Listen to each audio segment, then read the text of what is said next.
I'm joined by EquiLend's Iain Mackay and Mike Norwood to discuss the same-day loans under the new CSDR regime, which commenced on February the 1st. If I start with Mike, what has the impact been of CSDR so far? Thanks, Justin. I think from a trading perspective, it's probably a bit too early to tell. I think largely we're seeing clients adjust to the new regime, evaluate the status quo. We did see volumes pick up significantly in the back half of last year. One might assume that it's in readiness for CSDR, specifically as we saw growth in the EMEA space relatively.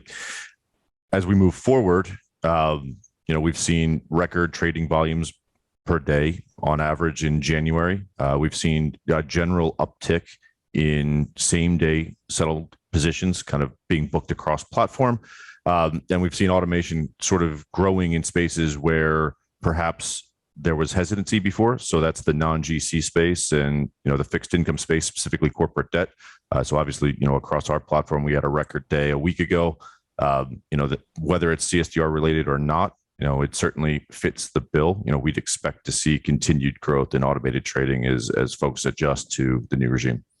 And is this how you're seeing it as well, Iain, or have you got something else a little bit different to add? From our perspective, and I'm looking at it probably from more an operational point of view, Justin, we've seen clients focus on probably two main areas initially. One of them is certainly around the pre-matching, and what we've actually started to look at clients trying to address why there's a number of mismatches down in the market. And there's been a lot of focus centered around either looking at static data or actually taking a look at the booking models that they have with their counterparts and addressing those to be able to improve the matching rate. And actually through our pre-matching tool, we started to certainly see some improvements in that regard over the course of the first couple of weeks. The other area that we're also seeing a change in is in our returns processing. We've had double-digit increase in clients signing up and onboarding to our returns platform, and also in terms of actual volume since the beginning of this year.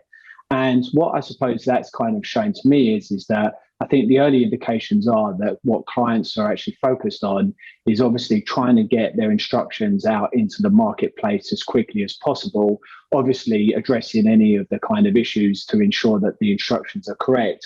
And really the emphasis is trying to make sure that they can get settlement efficiency to obviously help reduce the potential fines that could occur.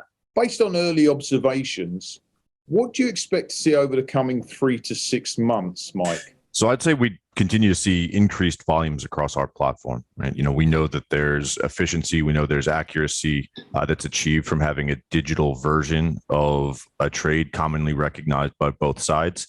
That gets you to a place where at least on day one, from a matching perspective, you have a common version of that trade that's as prepared for settlement as at least the negotiation and agreement process can make it.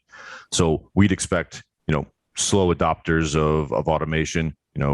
We'd expect additional, client growth. We'd expect additional volumes to be present across all asset classes. We'd expect people to continue to look at those areas where they may not have focused before, that may have, revolved around chat, phone call, sort of that analog process that people have relied on for the last, 30 odd years, and start to migrate that to more of a digitized, automated version of trading. So, from my perspective, we just look for continued volume growth. We'd expect to see that across the board, but specifically with a focus on Europe.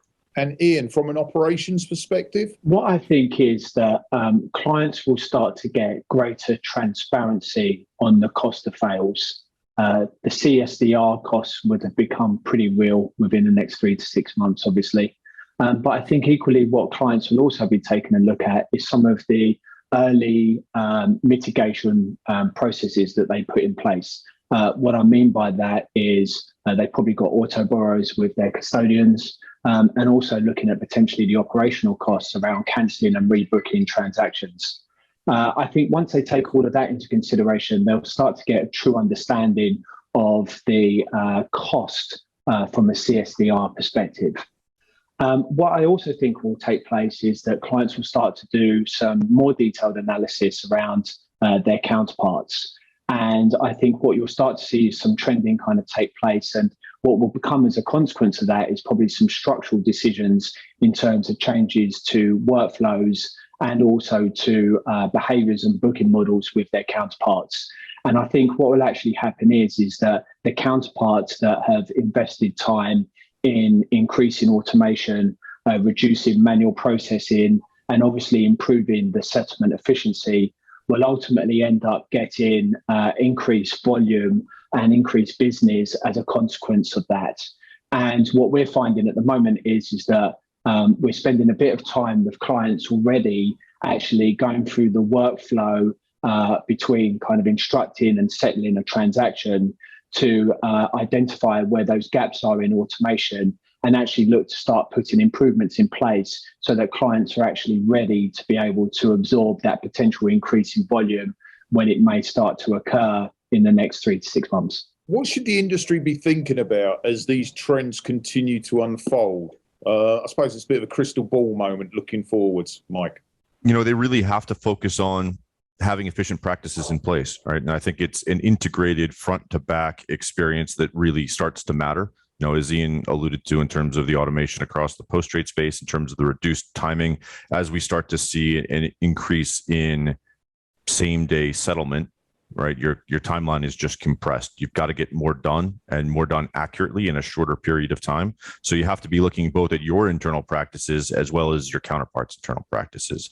So whereas trading may not have always been concerned about their counterparts' operational efficiency, I think you're going to start to see more behavior change where you may prefer to deal with someone who is more efficient, is using more automation, and is taking advantage of more of the industry vendor provided tools that are out there.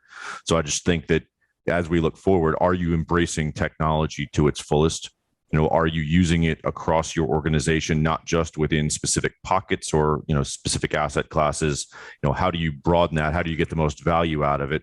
And how do you make sure that as you're moving forward, you're doing everything you can to avoid being subject to some of the penalties that are out there that have obviously gotten folks' attention.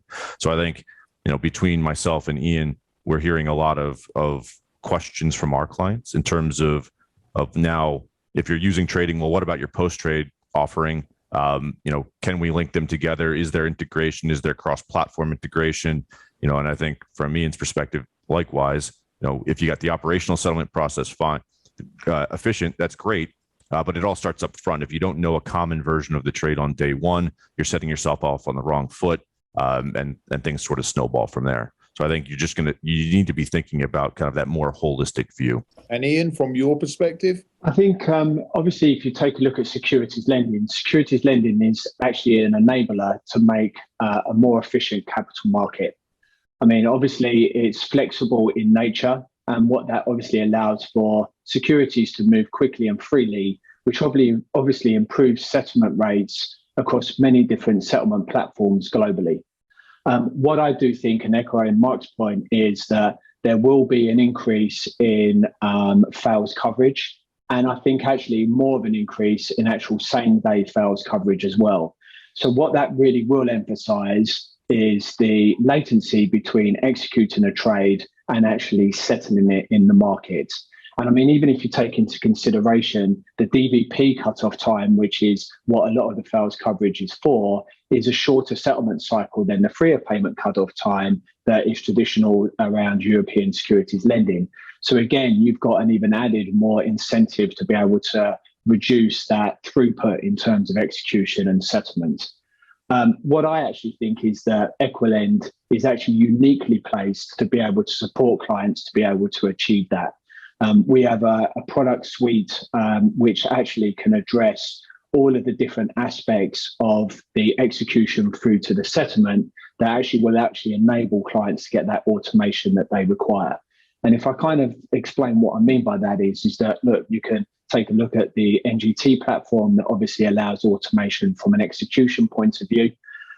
You have then the added piece of being able to provide collateral to tri-party agents for prepays and then obviously automate the loan release. That can come from our exposure management platform.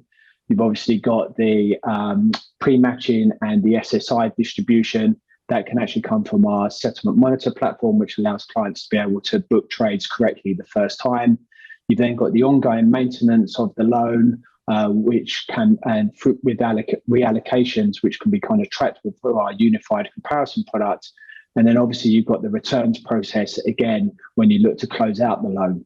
We have products that actually support the automation and all of that. And going back to what we said earlier, we do envisage that clients that actually invest in automating and reducing the manual processes will obviously be able to be recipients of increased volume, but actually at reduced costs. And here at EquiLend, we feel that we've got the right tools in place to help clients to be able to achieve that. Gentlemen, I know we're only 2 weeks into CSDR, just over 2 weeks, but your insights have been fantastic. Thanks very much for sharing them with us here at Securities Finance Times.